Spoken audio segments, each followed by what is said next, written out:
going on, everybody? Thank you for tuning in to another edition of On the Road to Victory. I'm your host, Jimmy Smith, and I hope you're all having yourselves a very happy Victory Tuesday. That is correct. The Eagles 3-0, and we're here just like we were talking last night, ready to enjoy this Victory Tuesday, enjoy the rest of our week, and then finish off this week by beating the hell out of the Commanders. But before we jump into the Commanders, today is Tuesday. We will go behind enemy lines later today.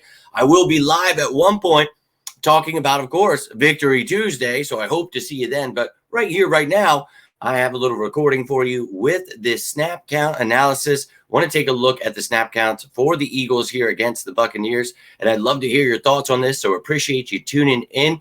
You know, all the comments, hitting the like button, subscribing, all that stuff truly helps, and I cannot thank you enough for that. But I hope you're having a great start to your week here. You know, the week doesn't truly start till the Eagles. You know, it's Tuesday, but, you know, in my mind, it's Monday. But hope you're all having a great week. And before we jump into this, let's just take a gander. And this is going to stay. Well, maybe the bottom will change a little bit, but we're going to stay atop this bad boy 3-0. The Eagles atop their division, only remaining undefeated team there. Oh, truly beautiful. We got two undefeated teams in the NFC, one in the AFC, and we all know we're much better than that other undefeated team, as we saw last year in the playoffs. Cannot wait to see the excuses they make this season. But look, the Commanders, you're going to have to come up with something here because we are going to whoop your ass. You're coming to our house, and I can't wait to see it. So tonight, behind enemy lines, get to know everything about the Washington Commanders. Hope to see you then. But let's jump into this bad boy. And look, Victory Tuesday, baby. So I know you guys are going to tell me all kinds of stuff, but I will be live, and we can talk about that stuff later. Right now, I just want to focus on the snap count, but you can tell me whatever is on your mind. Let's jump into this right here, right now. Obviously, Jalen Hurts played 100% of the snaps. Tanner McKee inactive there. So Jalen Hurts, what a phenomenal game. 277 yards. Yeah, he had 2 interceptions. One of them just really phenomenal play by the defense. And look, you know, he's going to make mistakes in this offense with that sloppy weather, him having the flu.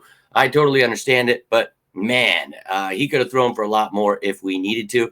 Against a good defense, I was excited about it, but clearly Q1, let's go. Now, at running back, DeAndre Swift over 130 yards there, 8 yards per carry. My Lord, this dude over 300 yards the last 2 games. He looks like the truth that we talked about this all season, so very excited about him. And look, Kenny Gainwell, we talked about it. He's going to be a part of this offense, and if it were a closer game, I don't think Kenny would have had that many snaps. He's going to be part of this offense. Keep that in mind, but I do believe that, you know, DeAndre Swift is the RB1 here. After the third quarter, you didn't even need to use DeAndre Swift. So just trying to milk the clock out.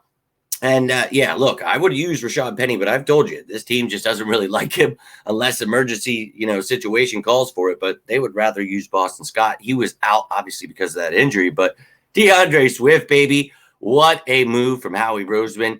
Love what he has been able to do against a damn good Buccaneers front. Loved it. Now, at wide receiver here, we talked about Olamide Zaccheaus. You know, this is his chance to step it up with Quez Watkins out with an injury. And sure as shit, he goes out and does just that. Gets the touchdown grab. You know, I was jumping through the roof, excited about it. Obviously, Devontae and AJ leading the way there. And 13 more snaps for Devontae. That happens a lot of the time, actually, if you notice. But nothing crazy there. But then you see Britton Covey actually got a few snaps, you know, a couple pointless snaps in there at the end. But Devin Allen, no snaps on offense. That is no surprise there for anyone. But then at tight end here, you know, Dallas Goedert clearly leading the way. Not too much 13 personnel. You know, you had Calcaterra in there for 12 snaps. Stoll was in there for 41. So a decent amount of 12 personnel. And you thought, you know, obviously that would happen going against a damn good, you know, defense like the Buccaneers have, especially that front. Now, Dallas Goedert, I think he only had like 5 catches, 40 yards, something like that. But look, you know, we have so many weapons. I'm not going to lose sleep over it. He will get his, you know, he'll have his days where he is blowing up here. But this is a very talented offense. I mean, both Swift and A.J. Brown had over 130 yards. So I see people getting upset about things, but it's like, oh, my Lord. Eagles are winning. We're 3-0. I know they got things to work on, but so do most teams during week 3 of the NFL season. Now, on the offensive line, we're going to hope everything's all right with Landon Dickerson. The other 4 all played the 100% of the snaps, 80 snaps there on offense. Only 55 for Dickerson there. Opeta played the other 25. So, Opeta really, turned things up this year, doing great for himself. Love to see that. But no snaps for Driscoll or Johnson on the offensive side of the ball. You will see the special teams at the end here. So if these guys dressed and played special teams, you will see them. And then Tyler Steen, inactive again, no surprise there. So that was the offensive side of the ball. Let me know how you're feeling about that. You think someone else should see more snaps here, there, whatever is on your mind. Love to hear it. But let's jump right into this defense now. And, this is one where we talk about, be patient with some of these young guys in due time with a lot of these guys. And this week looked like this is the week where some of these guys, you're seeing that uptick. Now, we start with the interior defensive lineman, Fletch leading the way. Veteran presence, just kicking ass. Dude, 12 years. I just don't understand it, how this dude, love it. But with a great rotation, that makes it easier. And only 21 snaps for both Jordan Davis and Jalen Carter. But when they're out there, do they make their presence known? Holy hell. But Milton Williams got in there for 17 snaps. Tuipulotu had himself 8 there. Very small for me. Kentavious Street, 4 snaps for him, and then Ojomo was inactive. But we talk about, this rotation. You see, 6 guys were used here. I love it, man. And Jalen Carter, Jordan Davis are going to continue, to be part of this rotation, and they're going to continue to feast. And I'm telling you, defensive rookie of the year right there. And this defense is going to be the best. Line-wise, it is the best in the NFL, but I still feel we're going to be top 3, and I think a lot of people are seeing what I've been talking about with this defense. I'm very, very excited about it. With all the injuries, they still look good. Now, I know I've been hearing, not getting enough sacks. I need to see sacks. Look, last year, all we did was get sacks and everybody whined about it. So it's just people are looking for things to complain, but we're getting lots of pressure, just weren't getting, sacks or much turnovers. We're getting fumble recoveries, but we only had 1 interception the first 2 games. So we talked about it. Need to see an INT. We did that. Want to see some sacks. We got a couple of those. So Sweat led the way. You had Reddick there with 1 less snap. And you had Brandon Graham as the 3rd guy in the rotation. Derek Barnett is still 4th in the rotation, but his snaps lessening. Nolan Smith getting some defensive reps here. So, look, I told you, just give it a few weeks here for guys like Nolan Smith, Sidney Brown. These guys, look, I believe in them. We talked about them before the draft. And the fact that we got them, I'm still ecstatic. But it's going to take a little time. Now, Patrick Johnson, no reps on defense there. So, goes to show you how deep we are. They really liked him last year. So, love that rotation of edge rushers there. I'm going to continue to see that uptick, though, for Nolan Smith. Now, the linebackers, all week, everybody giving me heat for saying I like these linebackers, and I thought they did well last week. But I was at that game, and I'm telling you, had my eagle eye on them, dude, and they look pretty damn good. And, well, I'm going to be honest, last night, I thought they looked pretty damn good again. Morrow with that safety. I thought Cunningham did pretty damn well. So I'm excited. I don't care what anybody says. The Eagles are doomed to have to trade for a linebacker, safety, kick return, all this stuff. I think we're all right, man. And the more these guys get reps together, things are going to start evening themselves out. We're going to be all right. But you can see Morrow leading the way. Cunningham. And what's so funny is you remember at the cutdown period, I said, watch Morrow get cut and he'll be back after week 1 so that his money's not guaranteed. And, sure enough, he's starting. But obviously, Nakobe Dean injury, kind of helped that along there. But I still think he'd had a great offseason, and that was always the plan. So, you see the media, it's such a surprise. He wasn't even going to be on. It's like, dude, he was always going to be here. Yeah, he was on the practice squad. But anyways, let's get into this secondary here. And look, no surprise here. You heard the media try to twist us. Mario Goodrich is the starter. And I told you, no way. Bradbury has to go to nickel. Job outside. Sure as shit, that is exactly what they did. But we play multiple scheme defense, man. You're going to see a lot of different things. And when you're just out there with 2 corners, you want to use other people, well, then James Bradbury's out there. You can use a different guy inside. You have Bradbury outside. That's exactly what we did. Bradbury only played 1 less snap than Slay. You see, Job only played 27 snaps. So he didn't have to be out there the whole time, only 57% of the time. And he didn't even need to use Ringo or Ricks on defense. And Goodrich was inactive. So the guy they're telling us for 2 weeks is the starter doesn't even play, a healthy scratch. It's so hilarious to me that it did turn out to be exactly who I talked about starting at nickel, James Bradbury with Josh Jobe outside. Love to see it.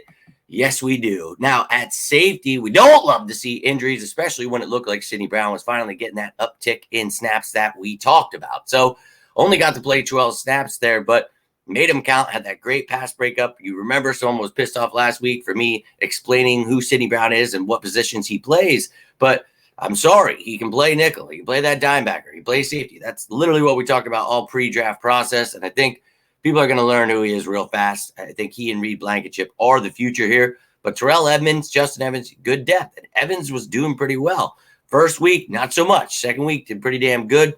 Only had 6 snaps yesterday on defense. And that sucks, because you'd like everyone to stay healthy, especially after Sidney gets hurt. But then Terrell Edmonds gets thrown into the fire. He played 87% of the snaps there. But love to see Reed leading the way there, 100% of the snaps after missing last week. So let's go. Let's hope that these guys are good to go. Sidney Brown, as I've told you guys, look, I wanted him in this draft for a reason. Stay patient. Once he gets the green light, this dude will fly. But give it a little time here. Same with Nolan Smith. Just a little bit of coaching and figuring things out, and we will be all right.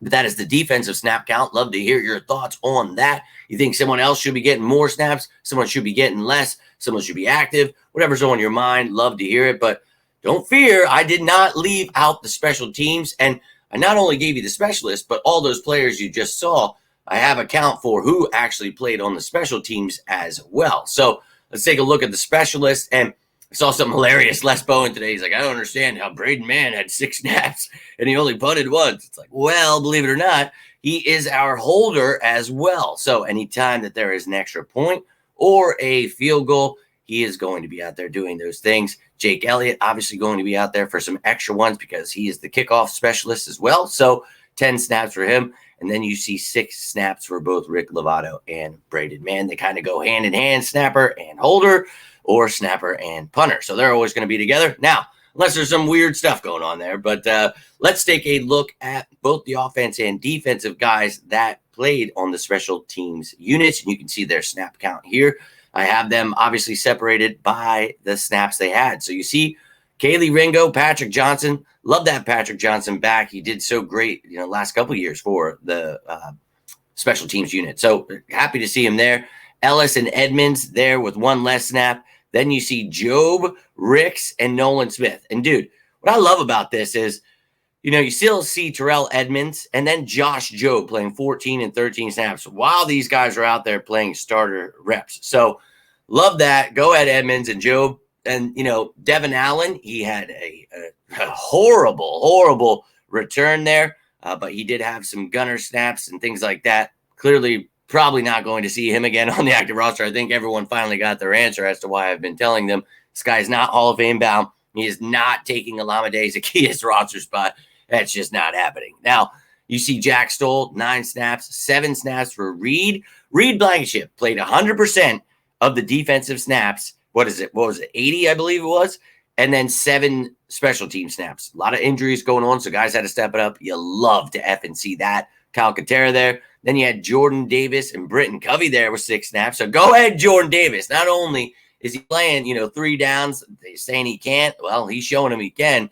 And playing some special teams in there. Covey getting his reps in there. Damn good punt returns. Even had to throw him back there at kick returner because we were afraid of what Devin Allen would mess up. So Covey got his first kick return ever. So that's awesome. But then you see at 5 snaps, these are, the guys that you're obviously your linemen there, a bunch of the offensive linemen. Then you got Sidney Brown, Derek Barnett, Nicholas Morrow out there. And go ahead, Morrow, not only leading the way, another guy who led the way, playing all defensive snaps, but then play some special teams too. You love to effing see that. Milton Williams with a couple of defensive snaps, special team snaps there. And then BG, Tuipulotu, and Justin Evans with 1 snap apiece there. So that is it, ladies and gentlemen, your entire snap count for the Philadelphia Eagles in Week 3 versus the Buccaneers. Would love to hear your thoughts on this. Again, whoever you think should be seeing more, less, you think it's just right, just need a little bit of time, just like any NFL season takes a little bit of time, especially when you have new coordinators having a lot of injuries. Those kind of things anybody knows are a normal thing, but of course the media is going to try to get people pissed off about it, but that's fine. We're 3-0 and it's Victory Tuesday. So I will be live for Victory Tuesday later, and I'll also be dropping the Behind the Enemy Lines video. So check those out. Hope to see you live, talk about this win, but I'd love to hear your thoughts down below. You got anything from this? Do me a favor, hit that like button. You can always subscribe down there. But until next time, I'm Jimmy Smith, and this is On the Road to Victory. Hope you're all having yourselves a great day. Stay safe out there. And as always, say it with me now,